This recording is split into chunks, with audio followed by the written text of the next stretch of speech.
Imposto de renda. Muita gente fica reclamando, falando. No caso, muita gente não, né? Liberal e neoliberal, pessoas de direita e extrema-direita ficam reclamando que no Brasil se paga muito imposto. Coisa aqui do Brasil é que a gente tem um imposto sobre renda muito tranquilo, né? Mas o que pesa é o imposto sobre consumo. Então, quando uma fábrica, por exemplo, produz uma torradeira, aquilo vai ser vendido com um IPI por cima. Se a torradeira originalmente era R$ 10 e o IPI, ou seu produto industrializado, é de 10%, vai sair para o comércio que vai revender a torradeira. Essa torradeira vai sair por R$ 11, não por 10, né? Então, a grande treta do Brasil mesmo é a gente taxar muito sobre o consumo e taxar pouco sobre a renda. Aí aqui, eu vim nesse site aqui, né, o Tax Summaries da pwc.com, para poder descobrir. Durante as minhas pesquisas que eu descobri esse site, ele tem praticamente tudo das faixas de imposto de renda para lá e para cá que eu falo no mundo inteiro. E aí eu puxei aqui alguns diferentes países, né? Nosso Brasil, todos os outros países são colocados aqui por ano, né? Então eu fiz uma tradução aqui para ano do Brasil. E as alíquotas, cada um dos países. Então, a gente fica falando muito sobre Estados Unidos versus China, e aí, porra, é uma comparação, vai, porque a China representa o que é mais avançado no momento no mundo, e os Estados Unidos é uma das maiores experiências neoliberais até hoje, né? Puxei aqui um país com um estado maiorzinho, social-democrata, Finlândia, e puxei também um paraíso fiscal, né, as barras. Aí tá. Se você recebe até 2.259 por mês, aqui no Brasil você paga zero, né? No caso aqui, são R$ 27.108 por mês, por ano. Você vai pagar 0% em cima do seu imposto de renda. E aí a gente vai evoluindo aqui, né? O Brasil tem esse primeiro salto que é de 7,5. Depois ele pulou 7,5 de novo, depois ele pulou 7,5 de novo. Quando ele chega lá em quem recebe mais, ele de repente pula só 5%, né? Ó, na Finlândia, nos Estados Unidos e na China, você não tem isenção fiscal nenhuma. Todo mundo paga imposto. Aqui na Finlândia, se você recebe até 22 mil, acho que a moeda deles é euro, né? Recebe até 22 mil, você vai pagar 12,64%, né, do seu imposto. Estados Unidos começa em 10% até 11.925. Na China começa em 3%. Mas aí quando a gente dá uma olhada nos pulos, né? Aqui são 0,86, são 6,86% a mais. Aqui são 1,21, que é 21,5% a mais sobre o que você vai ter que pagar imposto. Aqui são 3% a mais. E aqui 3%. 3%. E aqui são 0,25, 4,25% a mais, né? Se a gente pôr para os Estados Unidos, aqui é 10% base, aumenta mais 2, aumenta mais 10, aumenta mais 2, aumenta mais 8, aumenta mais 3, aumenta mais 4. Não faz sentido nenhum. Só faz sentido por causa das leis de redução de impostos para ricos. Né? Você vê que, porra, aqui, né, tem um pulo de 10%. E aqui, de repente, vira 3. Aqui vira mais 2. Aqui aumenta 3, aqui aumenta mais 2. Então, quanto mais você recebe, menos você paga de imposto de renda. Na China, a gente tem o básico 3% para todo mundo. Aí tem um pulo de 7, um pulo de 10, tem um pulo de 5, um pulo de 5, um pulo de 5, um pulo de 10, né? E nas Bahamas não existe imposto de renda por causa disso, que é um paraíso fiscal.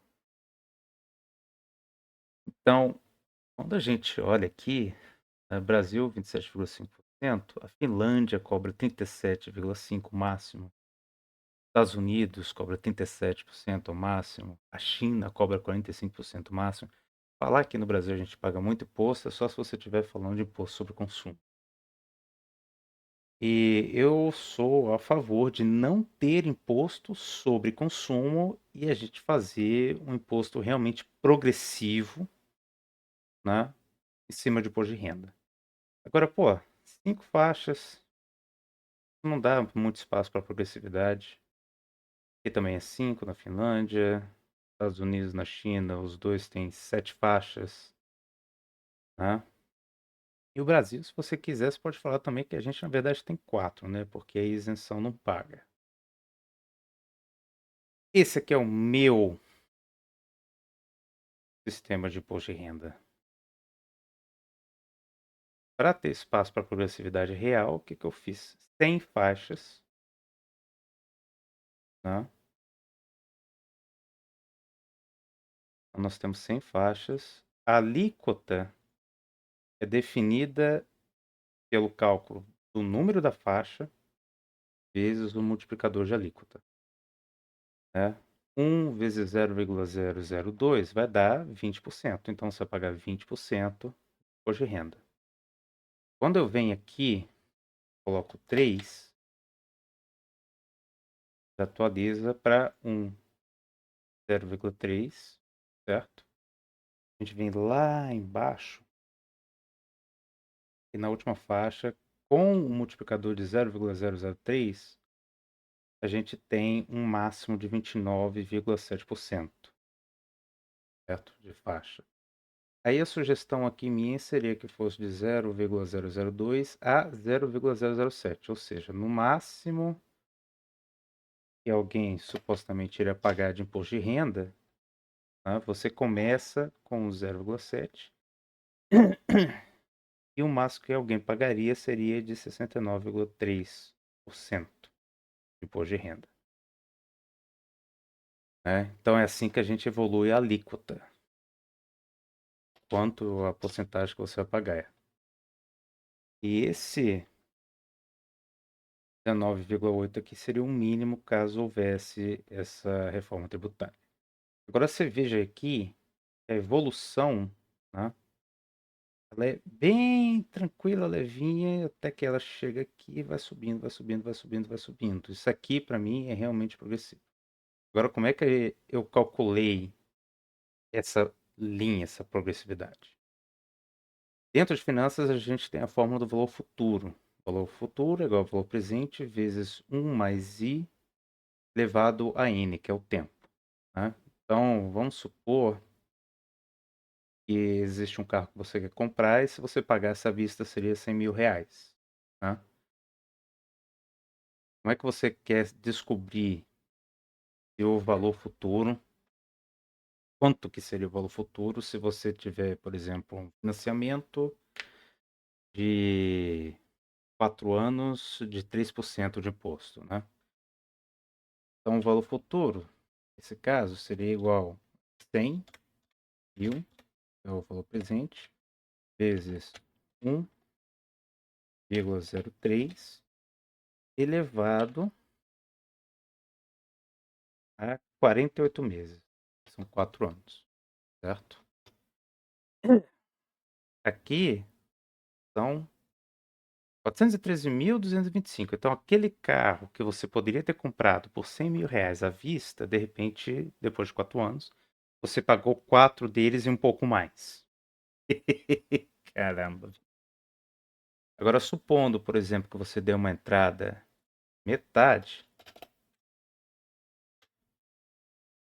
né? Quando você deu uma entrada de metade, aqui a gente vai ter 50 mil, porque metade do carro já foi embora, já pagou à vista, e você fez o financiamento com os mesmos juros e com o mesmo tempo. Já cai praticamente a metade, né? 206 mil. O que antes você ia pagar 413 mil, agora você está pagando 206 mil. Então, sempre tentem comprar tudo que vocês puderem à vista. Geladeira, carro, não sei mais o que. Não importa, né? Então, como é que eu descobri a forma de evoluir isso aqui? Eu sabia o valor futuro que eu imaginava, né? Que é esse aqui. Teto da faixa 99 é o teto da faixa zero, certo? Que é 1,5 salário mínimo vigente, vezes 80. Eu coloquei isso sabendo que o salário do presidente do Banco do Brasil é 100 mil reais, tá? Então vocês veem aqui que a gente tem 194.520 e quem recebe isso aqui por mês, que é bem difícil pra caralho, na verdade isso aqui não é carteira assinada, seria qualquer fonte de renda, então não importa. Esse 194.520 ele engloba tanto o seu salário quanto rendas secundárias, dividendos que você recebe por aplicação em empresa, por exemplo, tá? Então tem muita gente que vai cair aqui e vai sempre pagar 19,8% de tudo que ganha.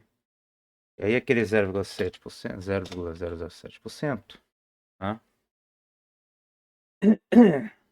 Iria pagar 69,3%. Vamos ver isso aqui. Igual a 194.520 vezes 0,693. Pessoa iria pagar 134.820, tá? Isso aqui é igual a 420 menos isso aqui. Iria sobrar para ela no final do ano são 59.717, né? Igual a isso aqui. Dividido por 12, são 4.976. Então, se a pessoa recebe apenas 194.520 por mês, o que sobra para ela, é verdade. Sobra para ela, na verdade, é 59.717, o que tá bem bom pra caralho. Beleza. E como é que a gente evolui o teto de cada faixa, né? Eu estava explicando antes. Então eu defini essa faixa máxima, que é faixa inicial vezes 80, e a faixa mínima, que é o salário mínimo vigente vezes 1,5, e a gente faz um cálculo, né? Sabendo que existem 99 faixas, que a progressão vai ser de 99 faixas, a nossa fórmula do valor futuro vai ter n igual a 99. Então, 194.520 é igual a 2.431. Deixa eu colocar o vírgula 5 aqui. Vírgula 5. 5. 194.520 é igual a 2.431,5 vezes 1 mais i elevado a n. Então, a gente sabe que você puxa o 2.431 para o outro lado, 194.520 dividido por 2.431,5 é igual a 1 mais i elevado a n. Esse 194.520 dividido por 2.431 vai dar 80. Tá? Aí, esse 80 aqui é elevado a 1 dividido por n. Por quê? Porque quando você joga uma elevação para o outro lado, ele vai virar uma raiz quadrada. Só que você pode mostrar a raiz quadrada como uma elevação de número de baixo dividido pelo número de cima. Eu só sei a matemática, não sei explicar direito. Então, isso aqui é 80 elevado a 1 dividido por 99. Tá? Isso aqui é o número que a gente usa para poder evoluir cada uma das faixas. Certo? Ok. Ah, não. Tá vendo aqui? S22, S22. 1 mais S22. É esse número aqui. Beleza. Então a ideia é que um dia, isso aqui seria o imposto de renda para pessoa física, com 100 faixas, tá? Iria chegar até 69,3% de todo mundo. Então, qualquer pessoa que chegue até 194.520 ou mais vai pagar 69,3%, coisa que até onde eu saiba não existe no mundo em lugar nenhum, tá? E aí, a lógica, aí aqui já é o imposto de renda sobre pessoa jurídica, a lógica já muda. O que eu usei de teto de faixa zero é o limite anual do MEI, que no momento está em 81 mil por ano, tá? Então isso tudo aqui já é por ano. E o valor máximo foi inspirado nos 44 trilhões que o Itaú ganhou em 2024. Foi trilhões? Foi bilhões? Foi bilhões, não foi? Peraí. Lucro Itaú 2024. Não, 41,4 bilhões. Bilhões. Tá? Aí, para vocês verem que antes, ó, no imposto de renda de pessoa física, eu coloquei 80, para mim 80 já deve estar bom. Né? A gente pode aumentar. Isso, inclusive, deixaria ainda mais progressivo. Iria englobar mais, né? Mas aí, de pessoa jurídica, é 81 mil por 4 mil, 40 bilhões, 500 mil. Porque aqui, para vocês verem, que antes eu estava multiplicando por 80, agora eu estou multiplicando por 500 mil. Aí a proposta seria que o mínimo seria 0,03, multiplicador de alíquota, indo até 0,01, tá? A lógica de encontrar a taxa de crescimento é a mesma, usando o valor, a forma do valor futuro, né? Só que dessa vez a gente tem números absurdos. Aí fica 500 mil elevado a 1 dividido por n. Nananã, nananã. Eu esqueci de atualizar isso aqui. Ok.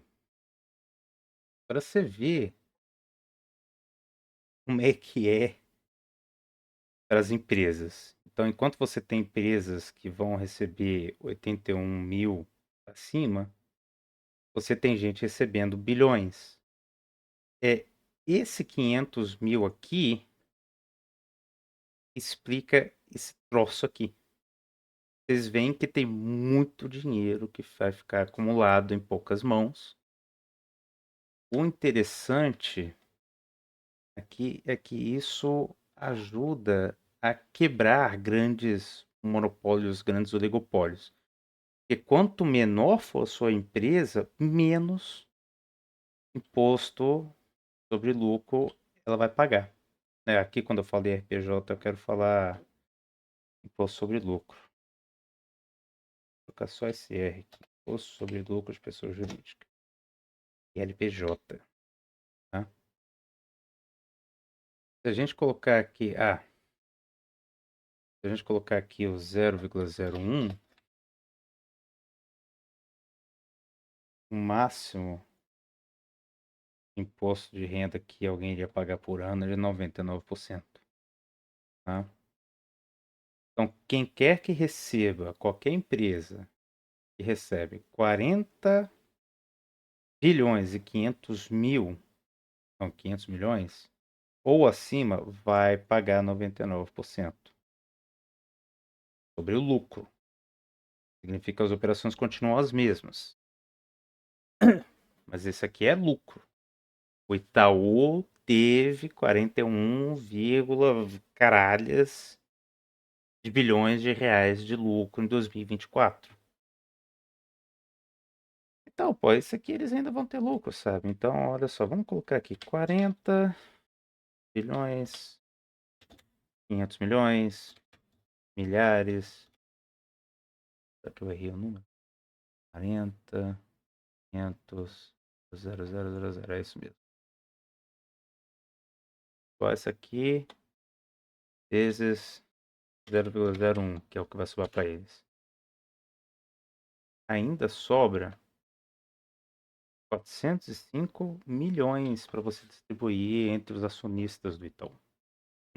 E como uma empresa privada, mais aberta ao mercado de ações, né,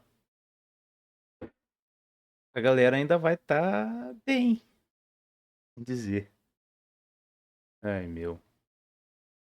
Então essa é a minha ideia, uma das ideias que eu mais sou apaixonado, tá? É... E isso aqui é realmente um imposto de renda progressivo. Então olha só aqui. Vamos colocar aqui, sei lá, 0,048.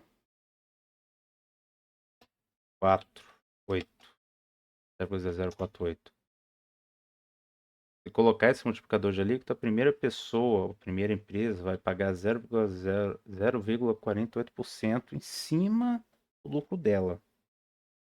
E aí fica 0,96, 1,44. E vai. 47,52. Né? E como é que muda o teto de cada faixa? Aqui no caso vai ser aumentando o salário mínimo vigente, né? Se eu chegar aqui, tacar um 2.000, né? Ó, 2.431,50, 1.621. Eu coloco aqui 2.000, já virou 3.000, né? Ó, já mudou também o gráfico. Vamos fazer aqui uma coisa maluca. Salário mínimo de 10 mil reais. Você vê como é que muda? Agora vamos colocar ainda mais maluco. Salário mínimo de 1 milhão de reais. Continua bonitinha. Tá? 1.621. Deixa eu ver. Isso aqui, gente, desigualdade. Né? Esse pulo aqui, esse salto aqui, é desigualdade. 80 versus 500 mil. Ah,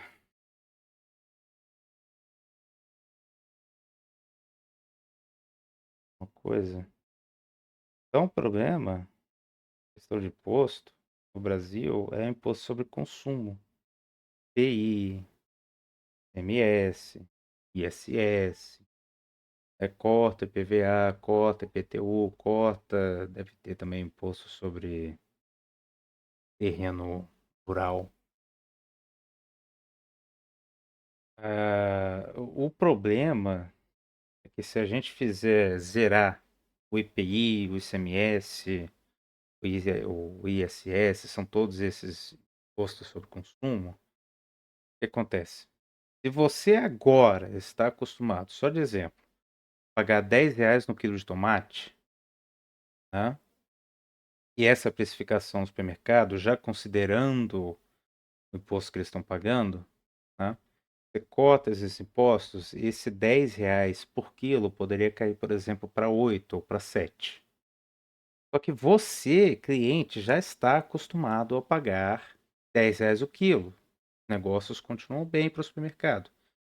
E aí você corta os impostos. E é mais provável, segundo a lógica do lucro máximo. O supermercado vai manter os R$ 10 o quilo que ele sabe que você consegue pagar, porque ele vai baixar o preço.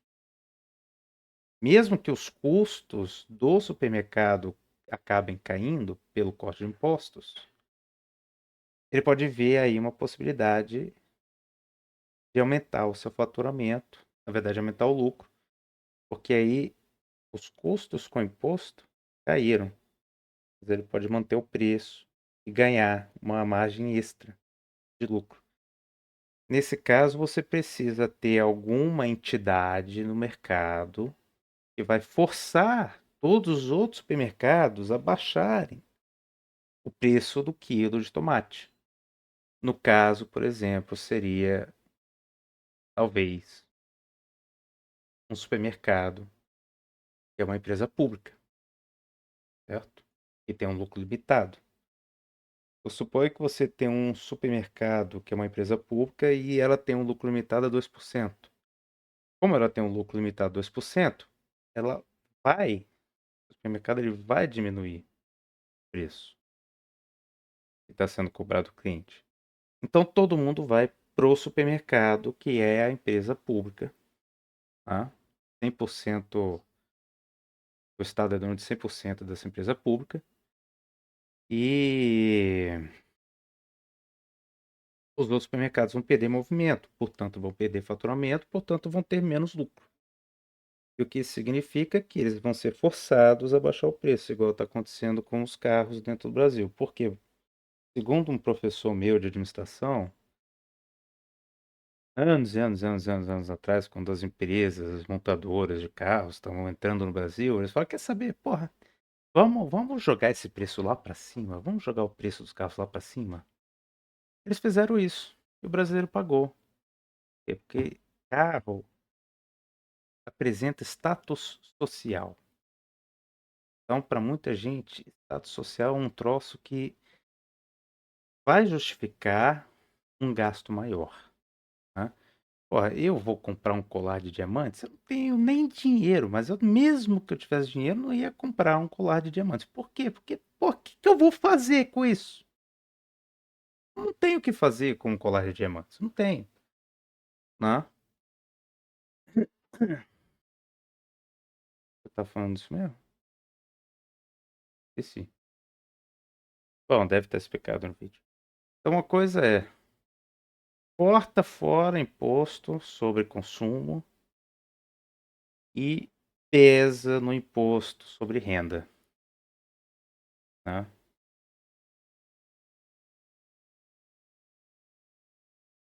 Isso aqui é maluco, né? Porque antes eu estava multiplicando 2.431 vezes 80.